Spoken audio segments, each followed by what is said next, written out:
Hey, it's Ashwin and Ed again with another episode of Over Budget, the show that tells you how to avoid expensive mistakes in your digital marketing career. Before we get into the introduction and today's show, please remember to like and subscribe. That's going to help us get more excellent guests and bring you excellent content that's going to help you further your Google Ads and digital marketing career. So with no further ado, please welcome Sophie Fell. Today's guest, she is the head of paid search at Liberty Marketing Group. Head of paid media at Liberty Marketing Group. And Sophie's here to talk to us today about integrated search and how PPC and SEO can work together to improve the web experience, improve search results, improve business results, and generally make things much more pleasant in a world where search is starting to become more and more fragmented, right? So let's do whatever we can do to control the experience for our customers, our clients, and work with the constraints that Google put us in. Sophie, thank you so much for joining us. Excited to have you on for this topic. Thank you for having me. I was really excited when I got the invite. So yeah, thank you so much. And apparently I'm the first woman on the podcast, the video so far. So I'm happy to represent. And I'm also so glad that I don't have to do, well, Ashwin's kindly doing the intros because he fluffed it slightly, which is good because I would fluff it all the way. Got your head of paid media, not a head of search, head of paid media. Which is telling because, the whole thing we're talking about is fewer silos. And I fluffed that important bit. It's all right. I forgive you, Ashwin. It's fine. I'm only pulling his leg. I prefer to keep it unprofessional. That's where the fun is. All right, well, let's jump in. So, Sophie, first, before we get into what you're here to talk to us about and educate people on, let's start from the end, right? So we're talking about paid search and paid media, organic search and paid search working together specifically. What does that end result look like? And I know you've got 4 pillars that you base everything on, but if you had to sum it up in like 1 or 2 sentences, what does the ideal integrated search setup look like? That is a great question. I think ideally the ultimate goal is to have those really custom and personalized experiences. Obviously, we want that omni-channel experience regardless, so that's nothing new. But again, I think we're going to see that come more into the fore in the next couple of years, certainly the next kind of 5 years as well. So for me, that truly integrated strategy is one where the two are kind of really working together rather than cannibalizing each other and things like that. And again, the ultimate goal of that is to offer those really personalized experiences to users, but ultimately impact the businesses we work for and their bottom line. I feel like the Mean Girls lady who's like, she wants to bake a cake full of like rainbows and stars or whatever. That's how I feel about kind of PPC and SEO teams working together. I think we've been siloed and kind of fragmented, as you said, Ashwin, for too long. And it's all coming together now, I think. Yeah, I like the cake analogy because years ago, if I got my SEO and PPC team to work together, I'm not sure what the cake would come out like. Probably have a dog's leg in it, some sawdust, some sweepings, some like hate mail to each other. You wouldn't want to eat it, but I think things have improved. Things have to improve. But also I'm blindsided because I haven't been in SEO for a long time. So this is why I think the conversation is going to be really interesting because I'm completely blind to that. I'm like Mr. PPC. Oh, that sounds awful. Mr. PPC. This is where I have to put the T-shirt in. There you go. Did it. Got it. Sorry, carry on. I've done my bit now. All right. So walk us through your 4 pillars. What does the future of paid search look like? Fab. So yeah, 4 pillars, as we said. So I think, again, really interestingly, we had Google Marketing Live very recently, and again, a lot of this has kind of come out of there as well. But I think, again, that continued and growing integration between PPC and SEO is something, again, particularly paid search, but also paid media as a whole, is going to kind of continue. And we'll talk a little bit about what that kind of integration looks like in practice and how we can kind of work better with organic teams and stuff. But I think in times of search, again, some of the levers that we have today will disappear. I think anyone that's been in Google Ads for, 10, 20 years, again, I was kind of speaking to Ashwin before this as well. Our jobs have really evolved from just having keywords and bidding aggressively to drive traffic. And I think our role today and again in the future is more about really impacting the bottom line for businesses that we work with, and understanding paid search and paid media's role in like the wider ecosystem of a business. So I think, again, we've seen the shifts from the practical side, but also from the kind of strategic side of paid media. So I think we can expect some of the levers we have today to continue to disappear. In terms of what I mean when I say that, I think some of the inputs we have currently of inputting ad copy, inputting creative, again, we can kind of see those shifts the last couple of years with some of the inventions we've seen in the new ad formats and the new ad types. But also, even interestingly, hearing, Mark Zuckerberg's recent comment about how he kind of expects businesses of the future to hand over their bank details or their credit card details and tell them what result they want, and kind of sit back and listen to it and kind of receive the results. So I think what's really interesting there is we're seeing this shift across paid media as a whole and reducing that manual input. And I think, and again, we'll talk about it later, but we need to now pivot, right? We need to pivot away from having the manual inputs as our levers to optimize, and consider what that looks like in the future and how we can influence and optimize that too. I think that the third pillar, again, that understanding of data and data utilization. So again, I've been in paid media and paid search for nearly 10 years now. And again, for me, once it used to be click-through rate was the be-all and end-all, CPC was the be-all and end-all. And again, we're so far beyond that now. So not only understanding the data, but really learning how to use it. And again, as those levers and those manual inputs get reduced, I think that using, conversion data and offline conversion data and customer lifetime value data and all that stuff, again, is going to be our levers. That's what we're going to need. So again, I think the role of a PPC practitioner is changing, but also the platforms are changing, and what we're able to do is changing. And I think finally, and again, we're seeing signs of this, and we've seen, again, some kind of announcements along these lines with Google Marketing Live, is that dynamically generated content. We already know with RSAs that there's, I think, up to 30,000 combinations, I believe it is. But I can really see us getting to a position where, again, paid search and organic working really closely together, and we're seeing that kind of ad copy being taken from the website, from the landing pages, with a sprinkle of AI in there. Not sure how much of a sprinkle or a fistful of AI there is coming, but really seeing that tailored messaging for everyone, and even having, even more of those signals and audience insights than we have now. So I think as a whole, and I'm not trying to scaremonger, but I do think our role is continuing to shift and continuing to change. So those are my kind of 4 pillars of where I think search is kind of going. Can I ask a question?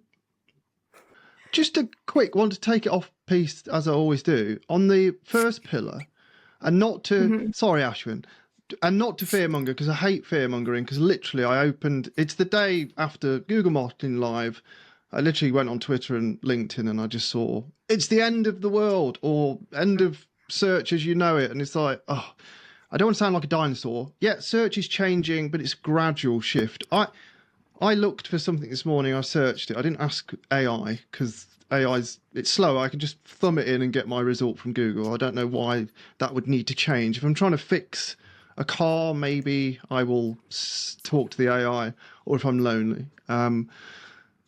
little mini violin. But I digress.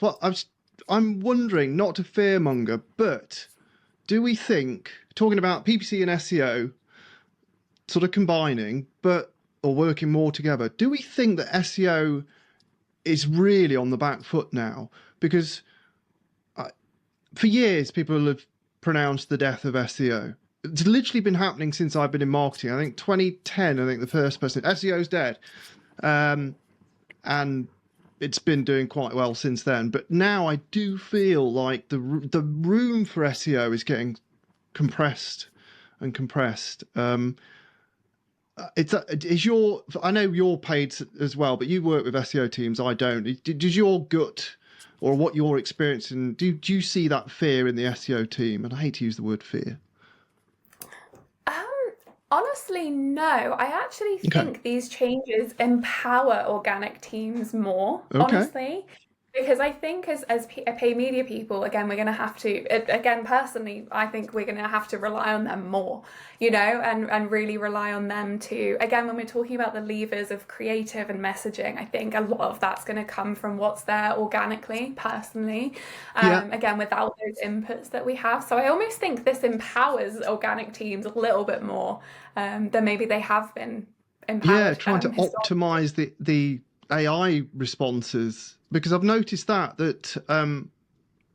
I don't, I'm gonna sound really sad, but I was talking to Chat GPT about myself briefly, just to see what it knew about me, and it's kind of weird that it was citing sources that were me.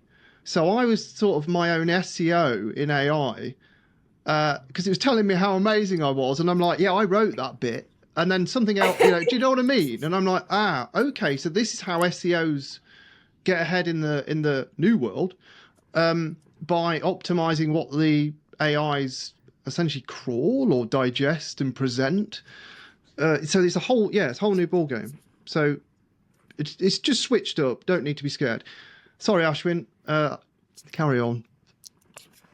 Yeah, the old way used to be you would create a piece of content, you'd put in the effort or spend a lot of money acquiring backlinks. Of course, nobody pays for backlinks. You know, if Google's watching this, that's not a thing that we do at all. But you used to just get a bunch of backlinks to a page, and as long as they were semi-relevant to your domain and they were decent enough quality, it would signal to Google's crawlers and algorithms that this was something worth surfacing when people search, right? Now what you want to end up doing is it's the non-brand mentions. Like it's really not that it frustrates me when I hear SEOs talk about LLM optimization or anything like that. It's literally just brand marketing. The more people talk about you, the more likely you are to show up in an LLM query or an AI overview. It's that simple. The other thing that's happening is a lot of the upper funnel traffic where, let's say, for example, if you had a software company, they would create pages like, what is a CRM? What is a sales rep? And that's the kind of stuff that used to get a lot of traffic, and it would get you, say, like 10,000 views a month, out of which maybe 100 views are relevant to your business. Now an LLM can answer those questions. AI overviews can answer those questions. What you need to focus on is that problem solving layer in the middle of the funnel, and then the consideration and purchase related content at the bottom of the funnel, which a lot of people simply ignored. And now you have to do that. And even if you go outside the business space, something like travel, an LLM, I used ChatGPT to find out what the best hotels were the last time I traveled to Southeast Asia. I didn't need to look up articles or anything like that. But once I had the short list, I didn't go looking for stuff on Google search. I went straight to YouTube and I looked for reviews of those specific hotels. I looked for travel logs going to those particular places, right? That's the kind of research that people are doing now. So you have to get hyper specific at the middle and lower end of the funnel. You have to show people evidence. You have to show them that you've done this thing before. So if it's a subject matter related query, like you have to show that the article has to be written by or influenced by somebody who's done that thing, and they have to be able to show their work. It's all about trust at this point, and I think that opens up a great opportunity for organic content teams to focus on the stuff that's going to build trust, increase trust, and get business. Well, thank you very. I mean, that was from the heart. Thank you, Ashwin. You've been a stellar guest. Yeah, that was good. No, I like that. That's good. I think on the soapbox for a minute there. What have I done with my questions? Yeah, great. I've learned something there. Yeah. And to be fair, I don't think either of you are scaremongering. I think it is the role of the paid search or PPC specialist is changing. It's becoming less and less about ads themselves and more about broader core marketing. And I was telling Sophie this. I think the demographic most at risk today is the person whose main skill set is managing a Google Ads account. If that's what you say you're best at, you need to upskill or you're going to be in trouble. Hello, if you're enjoying the video, please hit the like button. Consider subscribing as well. Potentially better than that, head over to adleak.com, stick your email in, and every 2 days I'll send you freebies, free tools, and lots of Google Ads advice. Thanks, back to the video, very quick message. Cheers. So PPC and SEO integration, we talk about what this could look like, what the end result is. So Sophie, walk us through the specifics. Yeah, of course. So I wanted to give some kind of more practical tips. I think it's very easy for us all to say like PPC and SEO teams should work more closely together, but people rarely actually say how and what that looks like. So I've put together 6 little tips for us paid media pros, paid search pros, to kind of work a bit more closely with our organic friends, because they are our friends. They are our friends. So. And this is kind of how we work in practice at the agency I'm at the moment, Lib. So focus on keyword clusters to prioritize with both paid search and organic activity. So this is what we do with our clients. So again, I think it's really common that actually PPC and SEO teams actually are going after 2 completely separate lists of, keyword priorities. And again, that can kind of come out from having 2 different keyword research processes and different tools and things like that. So we really try as much as possible to kind of sing from the same hymn sheet as much as possible. And what we can do with that, again, is like, we're not just saying, okay, we'll bid on all of these and organic will push, content to all of these pages or keywords at the same time. The goal really is to, for us as paid search experts, where can we pull back? Where do we not have to bid as aggressively? How can we prop up organics efforts? So a lot of these strategies, when we are really integrated, are actually SEO-led strategies with paid media supporting.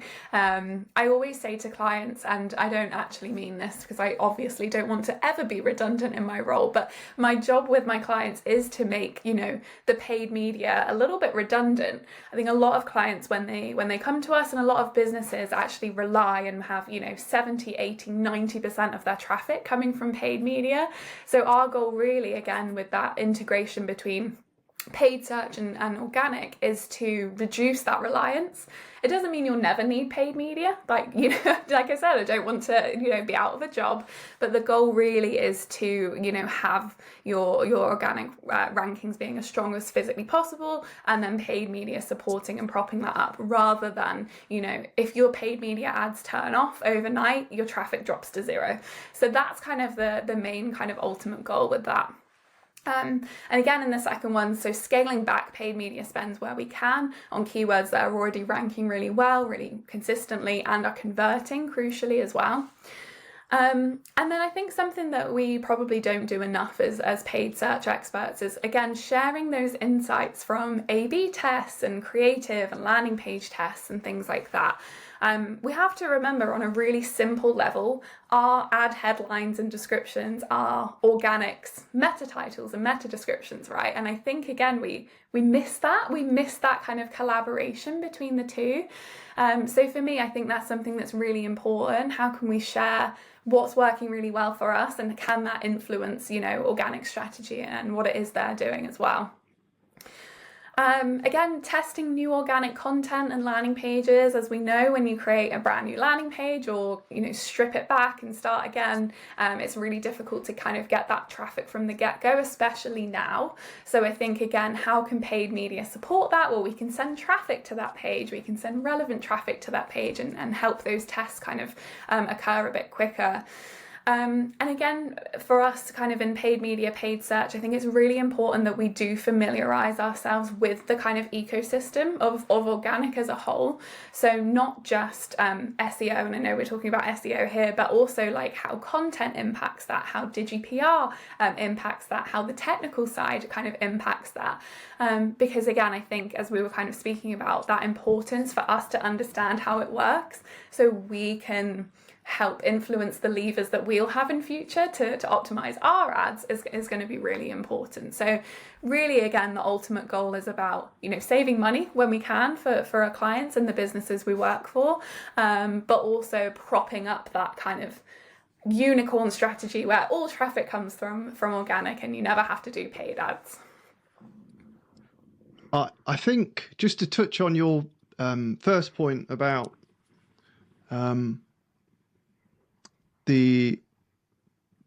what was I going to say?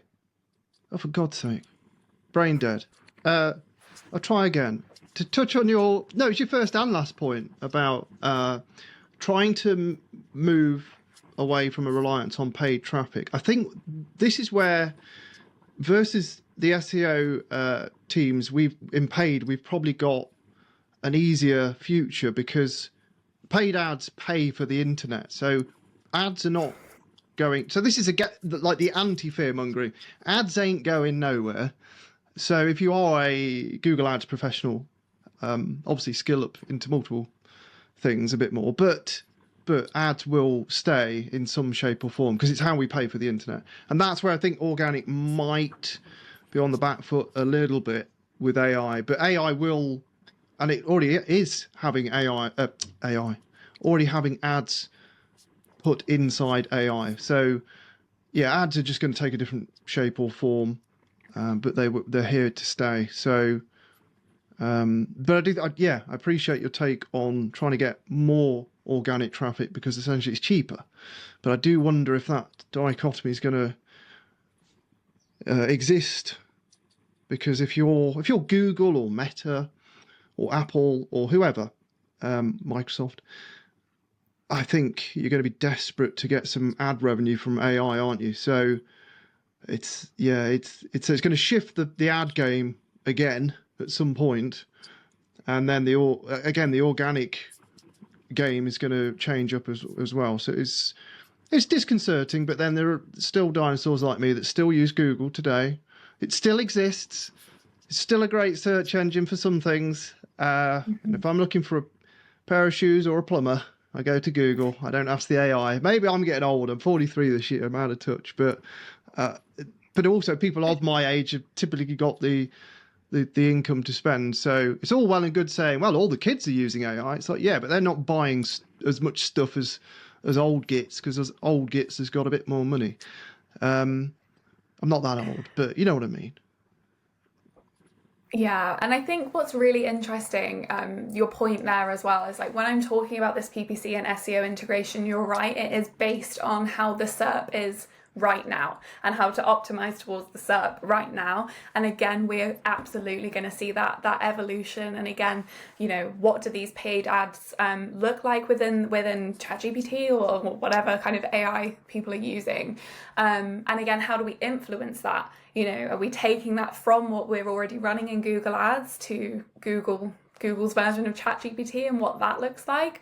Or is it something, again, that's going to stem from what's there organically, So I think it is that really interesting, and it's something for us all to kind of keep an eye on, definitely. But like you said, I think that evolution in the way that paid ads are right now and what that's going to look like in the next 5 years is absolutely going to shift. And again, the best practices for integration between paid media and organic are going to shift with it for sure. But we've got time as well. We've got time for this shift, and that's another sort of reassuring point I want to make to people, because I fear that everyone's a bit scared about the future, but the technology shifts are quick, but people have to catch up to that. So it's not like Google or whoever will release something overnight, then all of a sudden the world's changed to using it. So there is time. So for example, I know someone who's in God Tier Ads, and they don't use AI at all. And you think, oh, out of touch, backwards. He's absolutely killing it. He's like 30% conversion rates, 25% conversion rates for lead gen. Amazing. And he's just sticking to the fundamentals and doing a good job. Good landing pages, good tracking, solid, tight Google Ads. And he's like, well, I don't need the AI until my performance tanks. And I'm like, yeah, fair enough. Living the dream, I guess. He doesn't have to talk to a fake version of himself. Pretending to be friends with it. Anyway, I don't know where that came from. But yeah, so it's essentially, you don't have to worry today because what works today works. It's always having to have an ear to the ground and looking a little bit ahead. But these things will shift in time, not overnight. I don't think I'm wrong on that. Absolutely.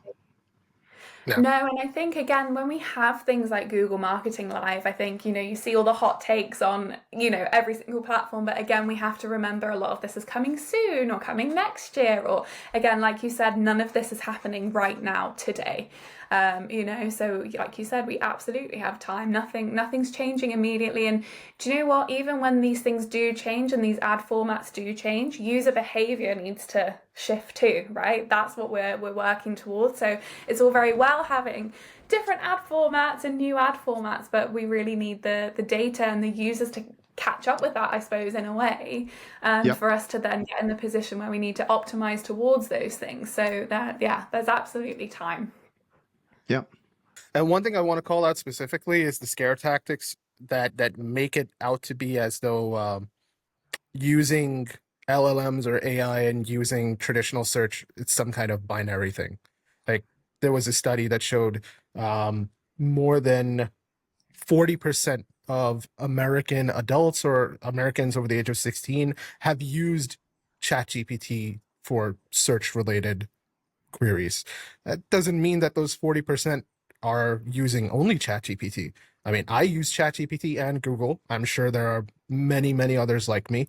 Just because adoption of one particular platform increases doesn't mean that it's necessarily going to reduce the relevance of something else. It might. I think what'll end up happening is people will use these things for different reasons, but I don't know that. Well, certainly today an LLM is not at the point where it can help you throughout the purchase journey. There's just too much made up stuff in there. And I think people still want some kind of trust. So they're still going to go to your website. They're still going to look you up. They're still going to read your reviews and stuff like that. And they're going to want to see that on the web where they can believe it 100%. I think these are two, not opposite, but two complementary skills, right? So being literate in data is one thing, and knowing how to use that interpretation and those numbers is another thing. Before you get into like the how would you define these two things? So I think data literacy, again, is just about, when you're looking at your campaign report in Google Ads, do you understand what's there? Do you understand what metrics there are? And kind of knowing in the back of your mind those benchmarks, which of course comes with time as well. And you get to that point where you can look at a CTR of a campaign and go, that's good, that's bad, and I know why, So I think that's kind of the fundamentals of data literacy, understanding, again, what's important, being able to have that kind of background knowledge of that's what's good is and that's what bad is. I think data utilization is kind of, again, it's on the same, I guess it's in the same vein. It's the knowledge of how to use data, but in where we're looking within Google search and kind of Google Ads itself, it's more now about making sure we have the right conversion data and we're like giving the right stuff to Google, basically, to kind of train the algorithm and optimize towards the actions that we want people to take. So I think, again, before data utilization might have been like, oh, can you set up basic conversion tracking on a thank you page and make sure that you're telling Google to optimize towards that conversion action. Whereas now there's, enhanced conversions and offline conversion imports, and we're, optimizing towards customer lifetime value rather than one-off purchases and things like that. So using customer match data, using abandoned cart data and all those kinds of things. So again, I think the use of both of these things and the emphasis on both of these things has really shifted again in the last 10 years, but the last 5 years more specifically. So that was how I would kind of split out the two and define the two. And I guess the dumb take is data literacy is what you know, and utilization is what you want the machine to know. I guess that's sort of a really simple way of looking at it. I like that. Yeah. So what's working for you? What are you recommending to people? Yeah, I think it's a really interesting topic because, again, I think the paid media practitioners of yesteryear, again, it was all about data literacy. And again, it's what we teach juniors, it's what we teach execs, like to understand what to look out for and what it means. But I think, and again, you know, data utilization has evolved massively. And I think, again, this is another part of our roles that's evolving. And, you know, how do we get this data, and how do we also like share, and I'm talking from an agency background here, but how do we share with the clients as well the importance of having that data and why we need it? And I think that's the other kind of skill that comes with the data utilization as well. Like, is it from a CRM or, you know, your back end of your website? What does it look like? How accurate is it? And all those kinds of things. So, you know, it's like data cleaning and all this kind of stuff that we need to do. So again, I think the data utilization in particular is something that's really shifted, and it is, again, a key part of a kind of paid media practitioner's role these days. And some of it is people not knowing better.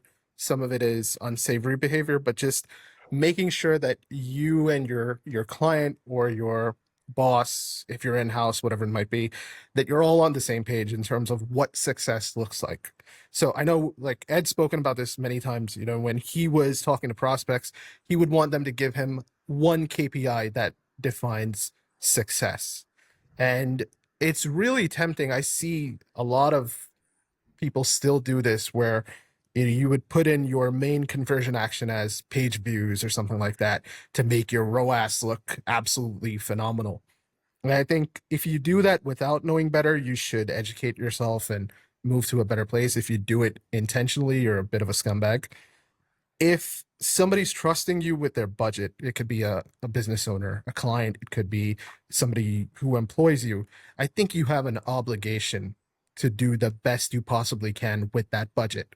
So even when you are thinking about literacy and utilization, like, focus on those few metrics that really make a difference, right? So what you see in the platform should be a measure to getting good business results, but you don't necessarily want to say, okay, my CTR went from 3% to 8%, I have succeeded. If your CTR is going up, but it's not also translating to more people signing up, making the purchase, whatever it might be, and more money flowing into the client's bank account, like, have you really done your job? Because then you can go back and you can, this is the other part of literacy, is saying, okay, this has gone up, but this other business metric has not gone up. Now I know what the gap is and how to fix it. That's then the next level of being able to um, read and apply the data. And I will say, I mean, we've had this problem at Liberty, and I think a lot of agencies find it, where we take a brief or we're doing pitches and a client's like, I want traffic and I want sales and I want this and I want that, and I'm focused on new customer acquisition, but I want the ROAS to be this, and like, there is that balancing act a lot of the time. And I think we've got really good now at again, when we're saying you want traffic or you want impressions, like, why? You know, what does that mean? Yes, it's lovely when 3 million people see your ad, but like, what's the impact of that? You know, what do you want to happen? And more often than not, you know, it is revenue, you know, at the end of the day. You know, we talk about brand awareness, we talk about consideration, but really it's all feeding into, you know, the conversion action at the end and the ultimate sale or lead or whatever that kind of looks like.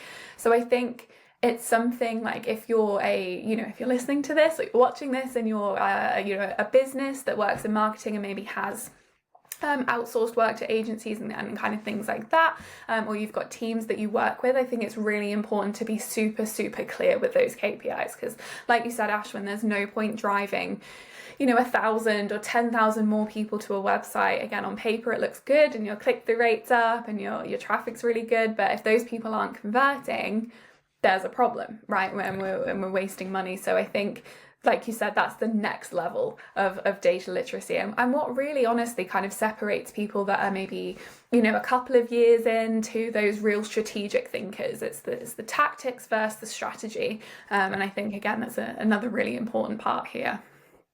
Yeah, I was just going to add on top of that, just thinking about this, the data literacy now, actually, it shouldn't be platform dependent. It's to elevate yourself. It should be business data and business KPIs. So I was a bull in the china shop with this. I remember going to a pitch in a boardroom full of people looking back at me, and I just swore a lot, and I was demanding that they give me their North Star KPI. I'm like, how many leads do you bloody want? Just tell me. And they're like, well, we don't really know. And I was just like, for God's sake. It was quite a big company, but I was really like bullish with it. And they did say afterwards, you're the only one trying to force us to commit to a target, something specific. But prior to that, I'd gone in. I did it with every prospect. I literally want all the business data. I want to pre-onboard you by knowing all your back-end data, your margins, the value of something, how well you convert if it's lead gen. You know, how many leads does it take to get that sale? None of this is Google Ads because it impacts the Google Ads directly. So it's better than knowing, hello, Mr. or Mrs. Prospect, what's your budget? And this kind of thing. It's like that comes later. It's like, hold on a minute. How many calls do you want? How many calls do you need? What do you mean you don't know? It's your bloody business. You know, that's how I was quite combative with it. And I think going forwards, if you are like that, and you don't have to be as crass as me, but imagine if this, I don't know, 3 of you pitching for a job, and only with a client, and only one of you is asking for all these business metrics and really pushing them, and the other 2 are talking about, you know, what click-through rate they can get, how many, you know, cost per click, you know, how fancy the landing pages, blah blah blah. Talking about the tools, but not their business. And maybe that comes with experience, but that's another way. So the data literacy, elevate it to business metrics, not just bloody ad metrics.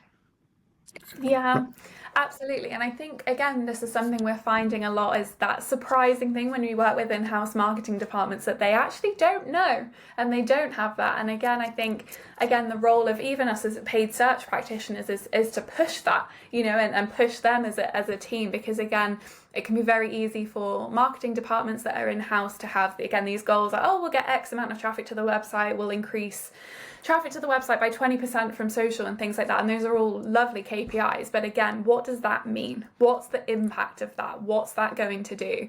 And I think we can spend a lot of time, energy, and effort on these things that sound fancy and look great and maybe even win awards, you know, but it's like, if that's not impacting your bottom line and your business at a fundamental level, and again, that's where we've kind of, again, shifted from just paid search practitioners to, again, business advisors in a way, and marketing advisors in a way, because it's all linked up. And again, I think that separates a lot of people in the industry, being able to have those bigger conversations. Sophie, most obvious thing before we jump off, how do people follow you, stay in touch, learn more?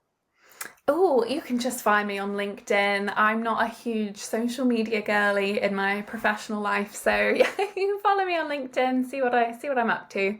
Just Sophie Fell. Yeah, we'll put the link in the description, as well as the links to Got Your Ads if you want to pick up a copy of that. Remember, again, to like and subscribe. You know, keep us in business, keep the lights on. Remember to leave a comment if there's anything here you have questions about, or anything that we didn't get into that you might have questions about. We'll try to get Sophie to answer your questions. Please let us know what else you'd like to learn, or if you'd want to hear from any particular type of experts or subjects. Again, let us know in the comments. And again, thank you for watching.